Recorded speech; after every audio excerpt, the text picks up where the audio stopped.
Specialist with the Office of Workforce Development, WorkSource, Georgia. And today I'd like to share with you how you can self-record on Zoom. For this training, I'm going to assume that you have an account with Zoom and you already downloaded Zoom onto your computer.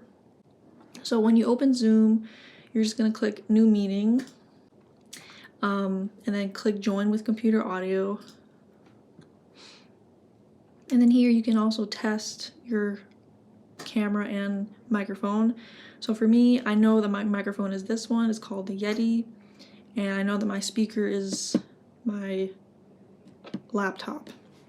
Your microphone and your speaker might be named differently, but you can always hit this button here that says Test to test it. So I do hear a ringtone coming out of my laptop, so I'll say yes, and then I hear a delay, or I hear something with this microphone. And I hear a delay, or I hear something with this microphone. So I hit yes, I do hear a replay, so my device is working properly. So I can hit End Test. And that's just how to make sure that your microphone is operating properly. You may not leave your video on to self-record. It's entirely up to you. Again, you can stop video, like I'm sure you know how to do. But if you want to leave it on, no problem. So in this make-believe scenario, I'm gonna pretend that I have a PowerPoint that I like to present and I want to self-record that presentation. So I'm gonna go ahead and open up my PowerPoint. So I have my PowerPoint open and my Zoom application open. So this may look differently for you depending on how many monitors you have. But for now I have my PowerPoint open to my right, and then I have my Zoom meeting over here on the left. So in this scenario, I am presenting from a PowerPoint, so I want to share my screen and my recording. So I'm going to click Share Screen at the bottom and navigate to that PowerPoint.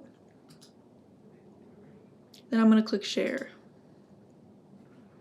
So now you can see that there's a green outline to my PowerPoint. I can make it bigger, I can make it smaller, but because that green outline is there, I know that my screen is being shared.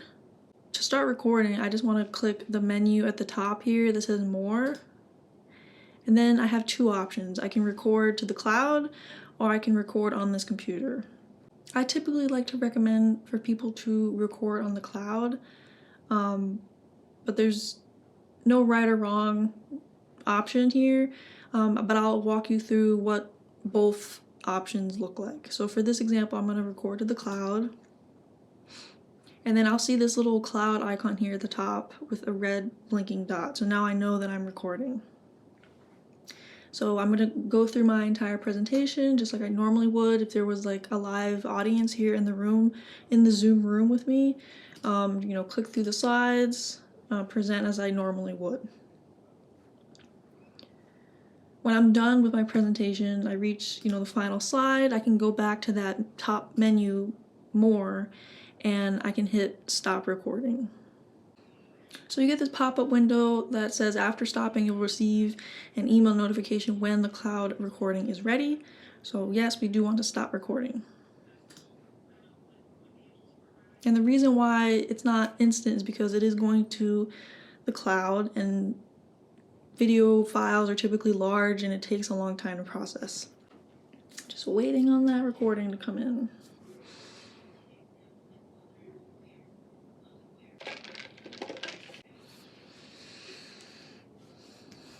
Great, so the recording just came in. That took a few minutes, but even for that short clip, it takes a minute or two to come through. If you have a longer presentation, it's going to take even longer for that video to be processed, but either way, you're going to receive an email notifying you that the cloud recording is now available. So here you can share it or view details. When you click share, it'll ask you to log in, and then you'll just log into your online Zoom account. And then this is how you'll share your Zoom recording. So you have a few options here. Everyone with the recording link can view the recording, or you can share with specific people. So it's really flexible on how you want to share that. If you're sharing it with me, my email address is ayoung@tcsg.edu. Sometimes your recording, if you click this icon here, will have a passcode associated with that. So people will need that passcode in order to access the recording, and you can just share that with them via email. So if I hit copied and I go to write a new email, I have the link there, and then it automatically copies that passcode as well.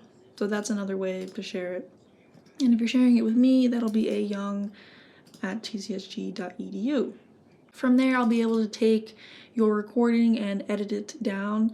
For example, if you, during your presentation, had a few hiccups when presenting, or you wanted to kind of re-record a slide because you felt like you could have worded something better, no worries, I can omit the part that you didn't want and keep the part that you did.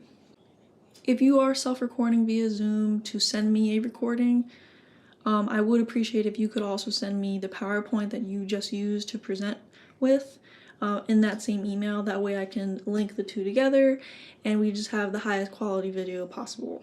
So in that email, it's your PowerPoint, the link to the recording, and the passcode.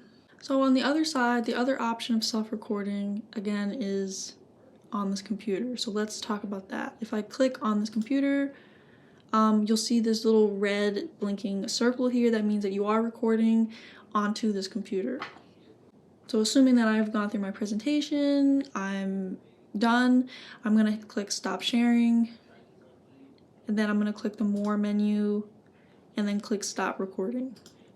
So when I click stop recording, I'll get a notification that says the recorded file will be converted to MP4 when the meeting ends. So let's end this meeting, end meeting for all, and then I'll get this notification on my screen that says converting meeting recording. You have a meeting that needs converting.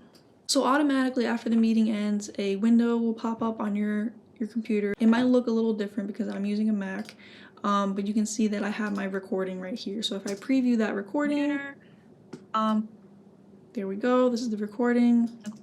So I know that that's the recording. So this recording is saved onto my computer.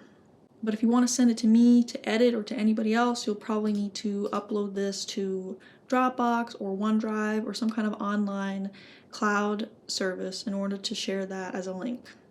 If you are trying to self-record, I typically recommend for folks to record to the cloud. It's a little easier to send those files via email to whoever has to edit it or post it online, because if you do record to this computer, that's fine, but it's going to require a few additional steps of you to send them that file. And with that, I've concluded my presentation on how to self-record with Zoom. If you have any questions, feel free to reach out to me via email at ayoung@tcsg.edu. Thanks for watching.